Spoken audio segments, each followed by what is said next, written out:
दर्शक बंधु आगक धनतेरस और दीपावली थी सुना और रूपार मूल्य में बड़ा परिवर्तन आसी आपड़ी सुना रूपा किणवाई चाहूँ कि योजना कर तेज जाणी नि आज बजार में सुना और रूपार सठिक मूल्य केते रही भिडटी शेष पर्यटन देखा द्वारा आप आज सठिक मूल्य केते अच्छी जानीपारे। आज भारतीय बजार में 24 क्यारेट सुनार दाम 10 ग्राम पिछा 1,28,890 टंका रही और 22 क्यारेट सुनार दर 10 ग्राम पिछा 1,18,150 टंका छुई।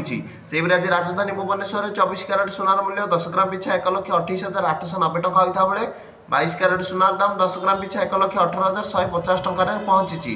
और से भाव आज नुआदिल्ली में 24 क्यारेट सुनार दाम 1,29,040 टंका रही बेले 22 क्यारेट सुनार मूल्य 1,18,300 टंका रही। आज मुंबई में 24 क्यारेट सुनार दाम 10 ग्राम पिछा 1,28,980 टंका और 22 क्यारेट सुनार दाम 10 ग्राम पिछा 1,18,150 टंका रही।